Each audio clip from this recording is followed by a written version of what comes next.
Hi guys, this is Ranjit and let's do a tech Q&A session. I've asked questions to you guys and I've got a bunch of them. So let's do this Q&A, but let's just go to my roof garden and let's do the Q&A over there. So guys, let's do this, and I've got the questions on paper and around 15 odd questions, guys. So let's do this. And the first question that I got is from Avinash, and he's asking a very valid question. He's asking, with many brands removing headphone jack from their smartphone, are there any good Bluetooth earphones under rupees 3,000? Yes, there are quite a bit of decent earphones that are less than 3,000 rupees. There's a Soundpeats which I had reviewed about 2 years ago. I think so that's around 1,500, 1,600 rupees or something. If you want to go even lower, just about 3 or 4 months ago, check my YouTube channel. I reviewed this unknown brand that is known as S8 Solo. Those were for 999, and guys, still it's actually working very well. In fact, my wife now uses that one. So yes, they are quite a bit of earphones, Bluetooth earphones that are on budget, and they are but if you want to spend, you can spend a lot. But frankly speaking, I don't like the trend of removing the headphone jack from the smartphones. This is another question that I got. This is a Mediatek related question. It goes like this: Mediatek is steadily burning new chips into the market, which is performing great. Do you think it may soon enter the flagship levels and give good competition to Qualcomm flagships? I don't think so. Mediatek will target the flagship Qualcomm chips like the Snapdragon 845 or the upcoming 855 or whatever they call it. I think so they're going to concentrate on the mid-range market and produce these. For example, the new one is the Helio P70. We are also hearing that the P80 will be coming out by next month itself. So I think so they're concentrating on the mid-range market, because the mid-range market has a lot more volumes compared to the higher end market.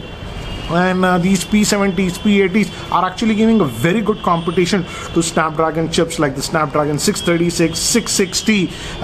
So will be interesting to see how this P80 fades up, and will it be like a good competitor to the Qualcomm Snapdragon 710 chipset, which will be coming out soon in mid-range smartphones. So I don't think so they're going to go with the high-end market, because the main volumes in the smartphone industry, guys, is in the mid-range. This is another question I got, and I got a similar question from quite a few of you. Should I purchase a new mid-range phone like the Poco F1, or should I buy a second-hand flagship phone? This depends, and like the second-hand phone, that you're getting, what is the condition of that phone, and what is the chipset that you're having. For example, if it's just the OnePlus 6 now you're getting for a very good deal, it has the Snapdragon 845 chipset, which is the same as the Poco F1. Go with that. I would say it's slightly better. But again, if you're going for a flagship that is about 2 years old, that's having the old Snapdragon 820, 821, I would rather go with the Poco F1 instead of those chipsets, because those chipsets, for example 820, 821, still had some heating issues. Battery life was not that great. It has tremendously improved in the Snapdragon 845. So I hope it helps. This is by Adlail. He's asking, does the long-term support on iPhones justify its extremely high pricing in India? Is it worth waiting for the Samsung Galaxy S10? Galaxy S10, I'm expecting that it should be announced in MWC. That's happening in February of 2019. And if Samsung is really aggressive, by March, end of March, it should come to the market. So there is still some time. And regarding iPhone pricing in India, yes, it's very, very expensive. iPhones have sort of become, I would say, a status brand in India, and that's why I feel Apple is getting away with this insane pricing. And I feel it's like just crazy, the pricing of the new iPhones. For example, the iPhone XS Max, the highest variant, it goes to what? 1,45,000. Lowest is 1,09,000. So very expensive. And I think so people are buying it for the status image. And one thing I have to give credit to Apple is that these iPhones age well, and the updates also what Apple gives they give a lot more updates compared to Android flagships. For example, even right now the iPhone 6, which is like sold, has still got the iOS 12 update, and it runs really well with the iOS 12 update. That I can't say for Android. I would say Android phones, even if you buy a flagship right now, yes, 2 years of upgrades you will get, and and you can push it till the 3rd year. But after that, there is no guarantee that the vendor will update it. Even the Pixel phones, Google doesn't guarantee updates over 3 years. So that is one area where Apple is doing a good thing. Even for their older phones, they are providing updates. So yes, in that way you could say the iPhones age well compared to Android phones, but certainly they are very, very expensive. Another question that I got was, and I got a couple of questions like this, so I'm just bundling this up. Waiting for the Poco Phone F2 or the Poco Phone F1. The Poco F2, I think so it will take some time because it doesn't make sense for the Poco team to release one more phone, that is a Poco F2 with the Snapdragon 845. We know that the new Snapdragon chips will be announced just now. I think so December 7th or 8th is an event by Qualcomm in Hawaii. I was invited, I didn't go. There I think so they'll be announcing the new Snapdragon chipset. But guys, it will take time for the chips to actually come into the market. And I think so the Galaxy S10 will be the first smartphone publicly available that will be coming with this new Snapdragon chipsets. So even if Poco is going to release the F2 smartphone with that new chip, it will take them time. So I'm expecting anywhere around April or May, because generally when these new smartphone chips are released, the whole majority of the lot goes to the premium smartphones, and later on it trickles down to the other vendors. Second question, and I got this quite a bit. ASUS ZenFone Max Pro M2 updates, and what is the processor? Again guys, we know that the ASUS ZenFone Max Pro M2 will be launching on 11th November. Then we'll know the official details, pricing, etc. I don't know, but according to this GSM Arena, I was just googling around. They say that it's going to have a Snapdragon 660 SoC and will have at least 4 GB RAM variant. I don't know if they are going to release again the 3, 4, 6 GB RAM variant. We know all those details on 11th.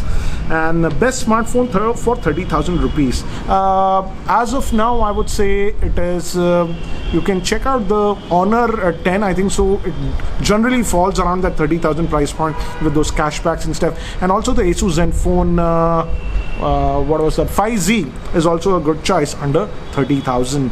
I wished OnePlus kept the OnePlus 6 because it was a very good phone, but now after the release of the OnePlus 6T, they have discontinued it. I frankly feel they should have kept it, the OnePlus 6, at a lower price point.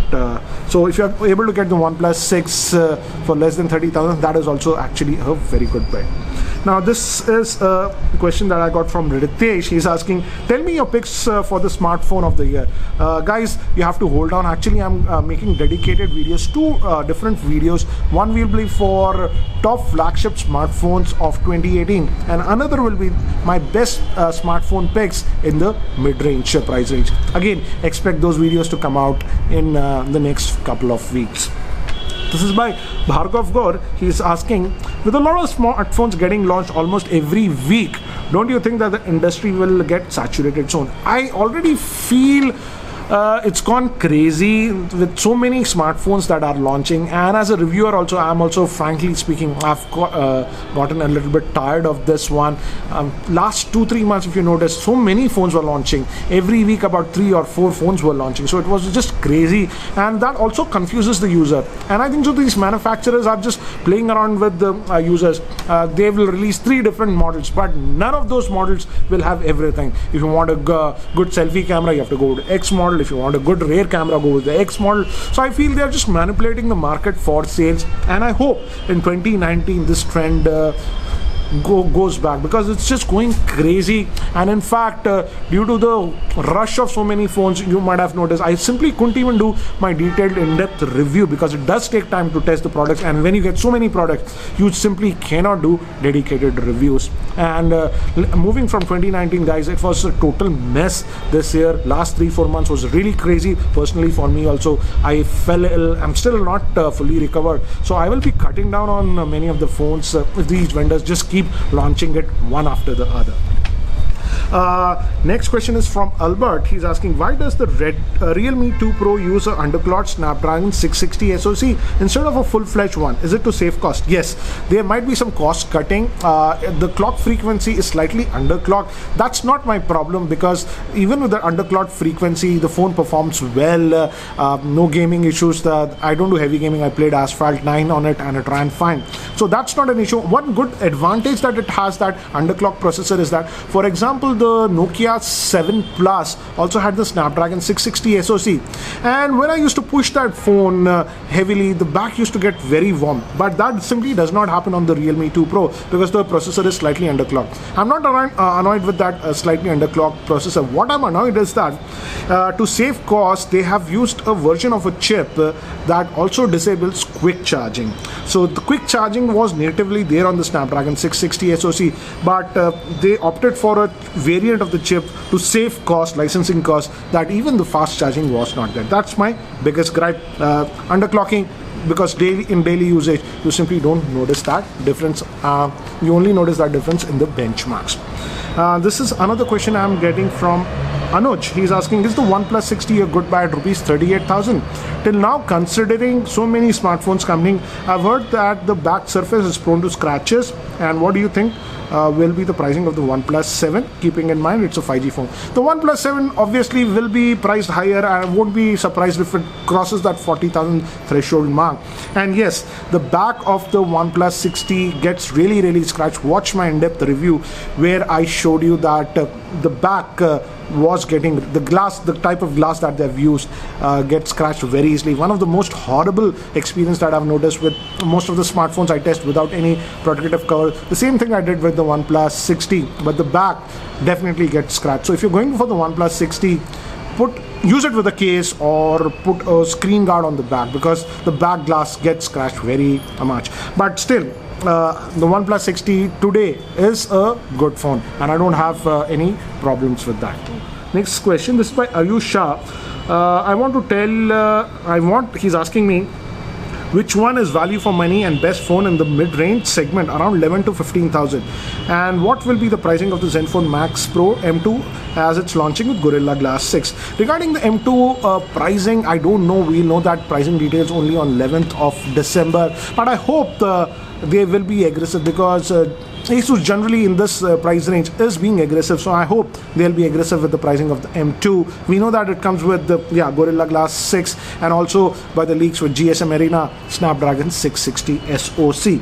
As of now, you have a couple of options that you can look at. The Realme 2 Pro, I think so, it's a good one. If you're very selfie centric, also the Honor 8X is also a very nice option, I would say, very stylish. But the con I have with the Honor 8X is that if you shoot video, then it's not good, because no stabilization there in the video. If you're a selfie centric person, you take a selfie. I'm currently testing it, so I won't give a verdict. The Realme U1, the front facing camera is actually really good, might be the best in terms of front facing camera. So these are the nice options that we have. Apart from that, you also have, if you like Xiaomi MIUI, you have the Redmi Note 6 Pro. Frankly speaking, it's not powerful. It's the least powerful smartphone, still with the Snapdragon 636. But if you like MIUI, you can also consider that. Anyways, let's move to the next one. This is by Sahil. He's asking, what's your opinion on Realme company? Can they launch a flagship phone in 2019? Guys, understand that this Realme company is a sub-brand subsidiary of Oppo, and frankly speaking, I don't think so they're going to release a flagship phone in 2019. They'll be concentrating on mid-range phones under 20,000, and so I don't see Realme launching a flagship phone with the latest whatever 845, 855 processor in 2019. They will be sticking to this mid-range smartphone market, because guys, in most markets, the mid-range market is the biggest seller, about 90% of the sellers. The flagship is a very small market, and I hope in 2019 Realme just moves out of this color OS and release their own OS, because that's the biggest gripe that I have with Realme. The UI is simply not that great. It's not functional. It's not like it's not function, but again, it's not very user friendly. Okay, let's move to the next question. This is by Arpan. He's asking, if my phone supports Project Treble, does it mean it's going to get more Android upgrades than usual? Not necessarily true, but if your phone has Project Treble, technically these phone vendors can push out Android updates very quickly.